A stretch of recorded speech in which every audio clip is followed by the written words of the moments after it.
Hello, neighbors. This is mutual aid now, in case you couldn't read that backwards. Just a real quick note before we jump into the agenda. It's not super long. There's an account on Instagram, if you guys aren't following them, Full Circle Refillery, posted a link that had a whole bunch of local food resources. So if you are needing to find those out, I'm actually going to try to transcribe what she did into like more readable slides because I know a lot of folks are going to be needing help more and more as this government shutdown continues. So, but if you want to check out what she has posted, it's Full Circle Refillery. Her account has it pinned to the top of her page, and there's a whole long list, I think, of some food sources in North Georgia area as well as in the Chattanooga area. So if you haven't seen that yet, and you also want to share it out, please do that, just to get it in front of as many people's faces as possible.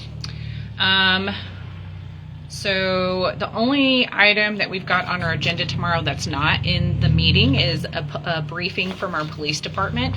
Just like we had last meeting, we had our public works department brief us on where they are so far in the first quarter, as far as approaching goals and projects and things like that. Police department's going to be doing the same thing. So if you want to hear about that, make sure you tune into the work session agenda or come at 5. On our consent agenda, we're going to be appointing a new member to the Festival Advisory Board. We tabled this from our last meeting because Miss Barbara was not able to attend last time, so hopefully she'll be able to be there tomorrow night.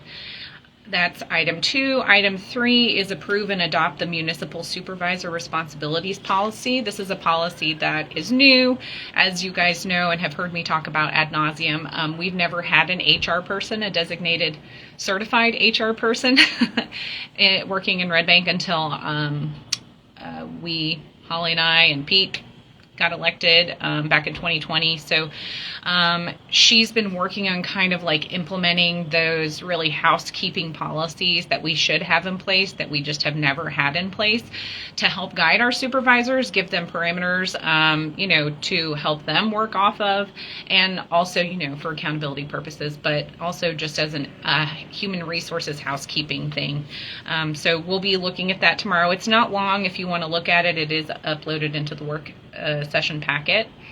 And then item 4, very exciting, award the Godsey Ridge Trail Construction contract to Ptarmigan Trails Construction in an amount not to exceed $136,000. So that's all grant money from the Project Diabetes grant. And the first phase of that is that $136,000 amount, and it's going to cover the construction of those new trails on Godsey Ridge behind the Red Bank pool. So I'm super pumped about that because we got this grant because of our awesome Parks and Rec manager, Jeffrey Graby.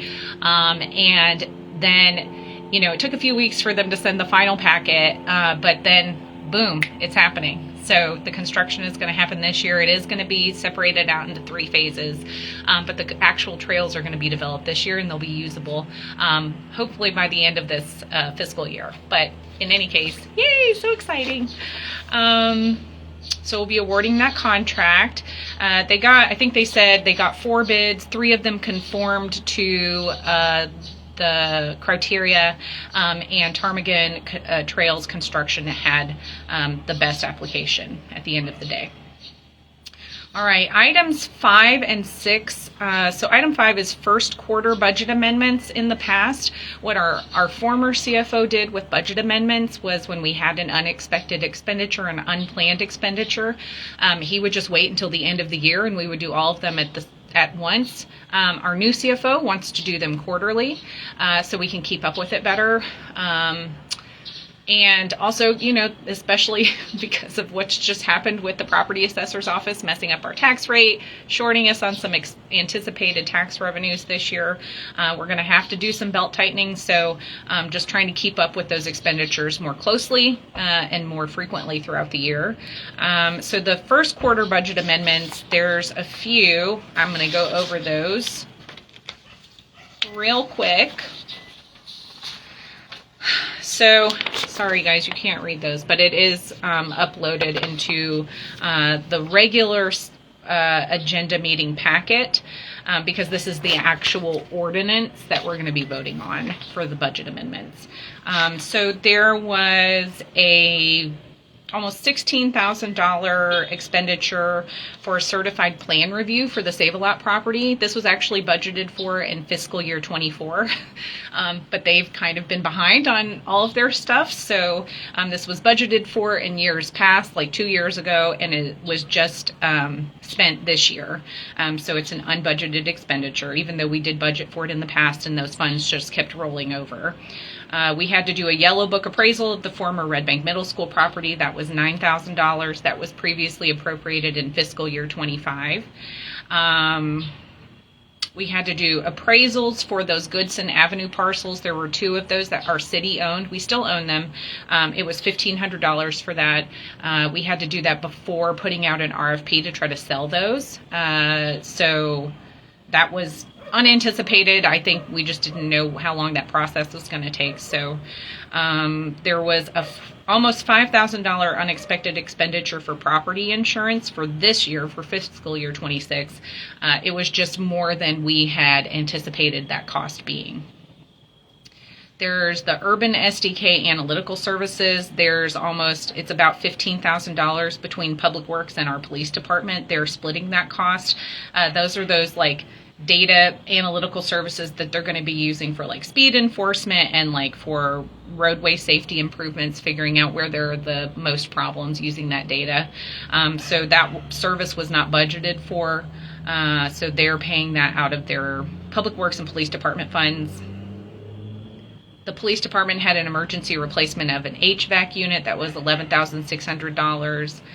We had to pay the land conversion application fee. So for us to get back in compliance on that land conversion on the middle school property, we had to pay a $10,000 application fee, which was not budgeted for this fiscal year, I guess because they didn't know when that was we were actually going to be able to apply for that. But we have sent that check. And then there was also a $69,000 fee for Kimley Horn to do the design of the middle school property for us to submit with that application for them to hopefully get us back in compliance with that land conversion agreement with the National Park Service. And then there was an emergency replacement of an HVAC unit at the Red Bank softball fields. That was $7,500. That was all from the general fund. Now there was a $1,400 CDL training expenditure that was an opportunity for more folks in the Public Works Department to get trained or to get their CDL certification. That they hadn't anticipated that training opportunity, but it was a good opportunity, so they paid that extra $1,400 to go ahead and get some folks certified. And then out of state street aid, we had a $25,000 expenditure to do an emergency repair of the traffic box that was over, I think it was Signal Mountain Road. There was a traffic accident.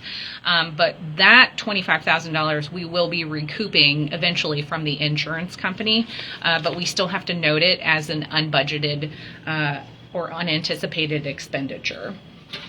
So those are those budget amendments. We also had some rollover budget amendments. And again, this is a new thing that our new CFO is doing. This is related to grant funds.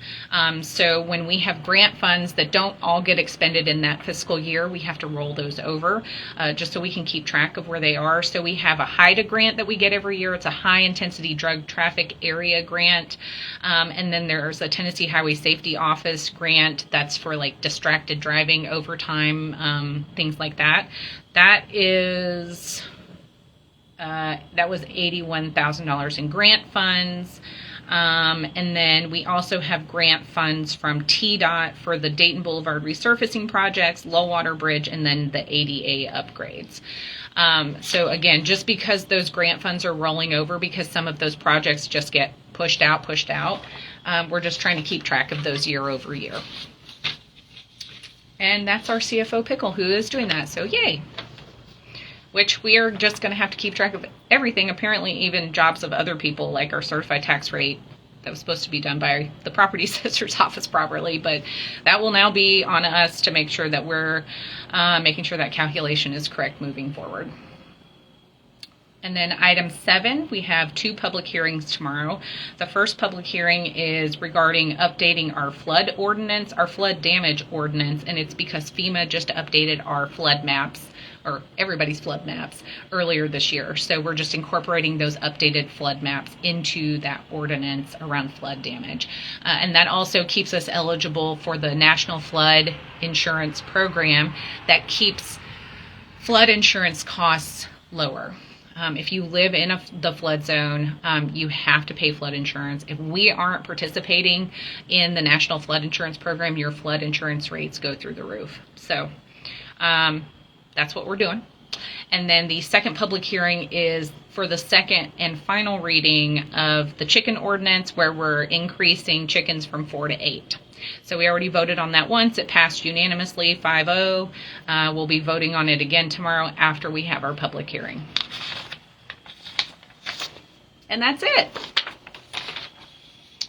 Trying to see if that was it. Yep, that's it. All right. It's very cold.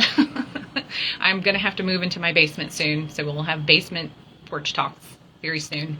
And that's it. So if you guys have any questions, you know where to find me, and I'll see you tomorrow at 5.